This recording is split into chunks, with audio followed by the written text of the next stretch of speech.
అందరికీ నమస్కారం. Welcome to I dream. నేను మీ ఝాన్సీ.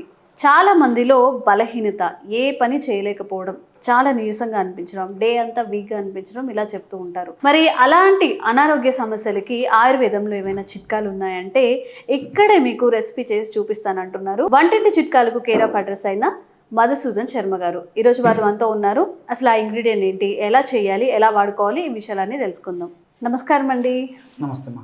సరే, అయితే చాలా మందిలో ఉన్న ఈ నీరసత్వం అంటారు, నేను అసలు ఈరోజు ఏ పని చేయలేకపోతున్నాను అంటారు.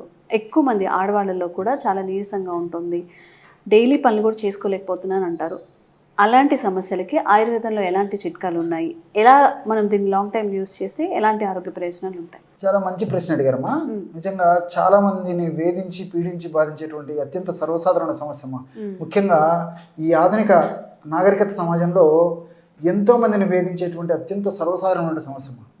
అంటే నీరసం, వీక్నెస్, బలహీనత, అంతు చిక్కని నీరసం, ఏ చిన్నదానికి ఓపిక లేకపోవడం, ఇలాంటి లక్షణాలన్నీ కూడా చాలా మందిలో కలుగుతున్నాయి.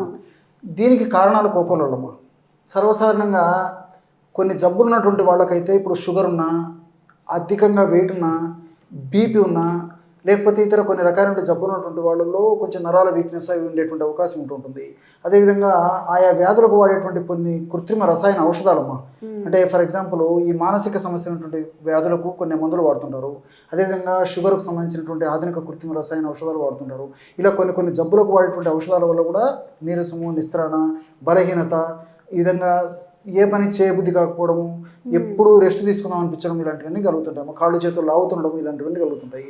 అదేవిధంగా కొంతమందిలో ఎలాంటి స్పష్టమైనటువంటి కారణం కూడా ఉండదమ్మా.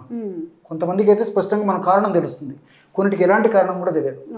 అట్లే కొంతమంది ఏం చేస్తారంటే ఆకలి బాగా అవుతుంటుంది, ఆహారం బాగా తీసుకుంటుంటారు, మరి టయానికి బాగా రెస్ట్ తీసుకుంటుంటారు, టయానికి బాగా నిద్రపోతుంటారు.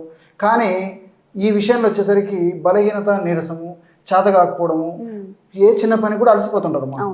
చిన్న పనులకి ఈ మధ్య కాలంలో చాలా కామన్ అయిపోయిందమ్మా. మరి ఇలాంటి సమస్యలు తగ్గేదానికి ఇప్పుడు మీరు అడిగినట్లు ఒక మంచి గృహ వైద్యం ఉందమ్మా, హోమ్ రెమెడీ. చాలా ఈజీగా తయారు చేసుకోవచ్చు. మీకు తెలిసినటువంటి ఈ యొక్క ఔషధాలు, ఆహార ఔషధాలు ఇవన్నీ కూడా మరి ఈజీగా తయారు చేసుకోవచ్చు. ఈజీగా సమస్య నుంచి కూడా బయటపడవచ్చు. వాళ్ళు వాడేటువంటి ఆ యొక్క ఆధునిక కృత్రిమ రసాయన ఔషధాలు కానీ, మిగతా ఔషధాలు కానీ వాళ్ళు ఏమన్నా వాడుకుంటున్నప్పటికీ వాటిని ఆపాల్సిన అవసరం అయితే లేదమ్మా. వాటిని వాడుకుంటూ కూడా నేను చెప్పినటువంటి ఔషధం వాడుకోవడం వల్ల చాలా త్వరగా సమర్థవంతంగా ఇప్పుడు ఔషధం పనిచేసి మరి ఆ యొక్క నర వీక్నెస్, తర్వాత బడలిక, నీరసము, అంతుచిక్క నీరసం ఇవన్నీ తగ్గిపోతాయమ్మా. ఎలాగంటే దీనికి కావాల్సిన పదార్థాలు రెండమ్మా. ఓమము, శొంఠి, కేవలం ఈ రెండు పదార్థాలు. మీకు ఔషధం కూడా తయారు చేసి చూపిస్తాను చూడమ్మా. వాము, దీన్ని ఓమము, అజవాయిన్ అనేటువంటి పేర్లతో పిలుస్తుంటారు. ఈ వామును మనకు సంవత్సరం అంతా మనకు మార్కెట్లో దొరుకుతుందమ్మా, ఇంట్లో కూడా ఉంటుంది. వామును దూరగా వేయించేసేసి ఒక 100 grams వాము చూర్ణం తీసుకోవాలమ్మా. అంటే వామును దూరగా వేయించేసేసి చూర్ణంలాగా తయారు చేసుకొని 100 grams వాము యొక్క చూర్ణం తీసుకోవాలి. ఔషధం తయారు చేసి చూపించేది ఇక్కడ కొద్దిగా మాత్రమే కలుపుతున్నానమ్మా. కాబట్టి మన ప్రేక్షకులు మాత్రం 100 grams వాము చూర్ణం ఈ విధంగా తీసుకోవాలి. రెండవ పదార్థంగా శొంఠి పొడి అమ్మా. మనకి శొంఠి పొడి మనకు మార్కెట్లో దొరుకుతుంది, లేకపోతే శొంఠి కొమ్మలను దంచి కూడా మనం పొడి తయారు చేసుకోవచ్చు. ఇది కేవలము 25 grams మాత్రమే తీసుకోవాలమ్మా. అంటే 100 grams వాము పొడి అయితే 25 grams మాత్రమే శొంఠి పొడి తీసుకోవాలి. చెప్పాను కదమ్మా, ఔషధం తయారు చేసి చూపించేందుకు ఇక్కడ కొద్దిగా మాత్రమే కలపడం జరుగుతుందమ్మా. కాబట్టి మన వాళ్ళు 100 grams వాము చూర్ణము, అదేవిధంగా 25 grams శొంఠి పొడి, ఈ 2 పౌడర్లు కలుపుకోవాలమ్మా.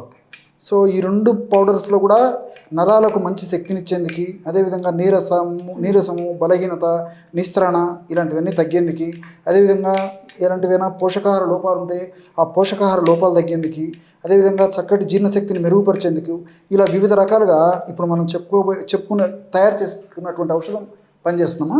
చూడమ్మా, ఔషధం కూడా తయారు చేసుకున్నాం. కేవలము 1 నిమిషంలోపే బ్రహ్మాండంగా ఈ యొక్క ఔషధం కూడా తయారైపోయింది.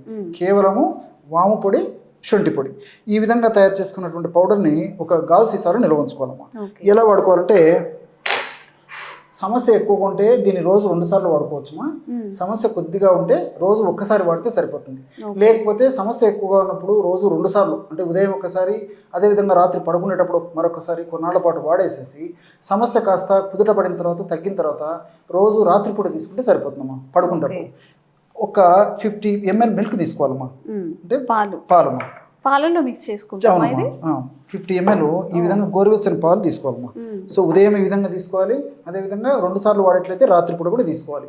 కాబట్టి ఒక పూట వాడినా 2 పూటలు వాడినా ఈ పద్ధతిలో 50 ml గోరువెచ్చని పాలు తీసుకొని ఇందులో మనం తయారు చేసి పెట్టుకున్న చూర్ణం ఏదైతే ఉందో అది కేవలము 2 to 2.5 grams, అంటే ఇంచుమించు మ్యాక్సిమం 1/2 టీ స్పూన్ అమ్మా. ఇది పెద్ద స్పూన్ అమ్మా, కాబట్టి అలా కాకుండా టీ స్పూన్ మాత్రమే వాడుకోవాలి. కాబట్టి ఒక 1/2 టీ స్పూన్ మ్యాక్సిమం, అంటే 2.5 grams కంటే కొంచెం తక్కువనా పర్లేదమ్మా. ఈ విధంగా 50 ml గోరువెచ్చని పాలలో కలిపేసేయాలి. బ్రహ్మాండమైనటువంటి నీరసము, బలహీనత, బడలిక తగ్గించేటువంటి అద్భుతమైన ఔషధం ఈ విధంగా తయారవుతుందమ్మా. ఇందులో మరి బెల్లం కూడా కలుపుకోవడం వల్ల మరింత త్వరగా పనిచేసేదానికి అవకాశం ఏర్పడుతుందమ్మా. జనరల్ గా మనం మజ్జిగలో కలుపుకుంటూ ఉంటాం. ఎస్ అమ్మా, దీన్ని పాలలో కలుపుకోవాలమ్మా. సో మరి ఈ బెల్లాన్ని కూడా ఒక 1/2 చెంచా వరకు ఈ యొక్క పాలల్లోనే ఈ విధంగా కలుపుకోవడం వల్ల ఔషధం మరింత శక్తివంతంగా, సమర్థవంతంగా, శీఘ్రంగా పనిచేసేయడానికి అవకాశం ఏర్పడుతుందమ్మా. కానీ ఇక్కడ మీరు మరొక విషయం కూడా గుర్తుంచుకోవాలన్నమాట. ఎందుకంటే మనం బెల్లం కలిపాం కాబట్టి ఈ షుగర్ పేషెంట్స్ కానీ, మరి ఎక్కువగా వెయిట్ ఉన్నటువంటి వాళ్ళు కానీ, వాళ్ళకు కొంచెం ఇబ్బందులు ఎదురయ్యేటువంటి పరిస్థితి ఏర్పడుతుంది. కాబట్టి అలాంటి వాళ్ళు కాకుండా మిగతా వాళ్ళందరూ కూడా బెల్లం కలుపుకొని వాడుకోవచ్చు. కాబట్టి బెల్లం వాడకూడనటువంటి వాళ్ళు ఎవరైనా ఉంటే బెల్లం కాకుండా నేను చెప్పినటువంటి ఇతర పదార్థాలు పాలలో కలిపి వాడితే సరిపోతుంది. బెల్లం వాడుకోదగ్గ వాళ్ళైతే బెల్లం కూడా కలుపుకోవచ్చమ్మా. బ్రహ్మాండంగా ఈ యొక్క నీరసాన్ని తగ్గించేటువంటి పానీయం రెడీ అయిపోయిందమ్మా. ఈ విధంగా తయారు చేసుకున్నటువంటి పానీయాన్ని ఒక్క డోస్గా వాడుకోవాలమ్మా. సో చూసారు కదా, వాము ఇంకా సొంటి ఉపయోగించుకొని జనరల్గా అయితే మనం మజ్జిగలోను, లేకపోతే వాము ఉంది కాబట్టి మజ్జిగలో ఎక్కువగా తీసుకుంటూ ఉంటాము. సోడాస్ తాగినప్పుడు కూడా కొంచెం యాడ్ చేస్తూ ఉంటారు అజీర్తిని కూడా తగ్గించడానికి. ఇప్పుడు మనలో వచ్చే నీరసం ఏదైతే ఉందో, ఎక్కువ పని చేయలేకపోతున్నాము, చాలా అలసటగా అనిపిస్తుందన్న వాళ్ళకి ఇది దివ్యౌషధంగా పనిచేస్తుంది అని చెప్పి డాక్టర్ గారు అయితే చెప్తున్నారు. జనరల్గా నాకు ఒక డౌట్ వచ్చింది చేస్తున్నప్పుడు, మజ్జిగలో అయితే ఇవన్నీ కలుపుకొని తాగుతాం కానీ పాలలో ఎలా ఉంటుందని చెప్పి అంత తాగలేనంత బ్యాడ్గా స్మెల్ రావడం అలా కూడా ఏం లేదు. కాబట్టి చక్కగా తాగేయచ్చు. మీకు ఇంకెలాంటి ఆరోగ్య సమస్యలు ఉన్నా కానీ కామెంట్స్ రూపంలో తెలియచేయండి. తప్పకుండా వాటి మీద ఆయుర్వేదపరమైన చిట్కాలు అందించడానికి మా వంతు ప్రయత్నం మేము చేస్తాం.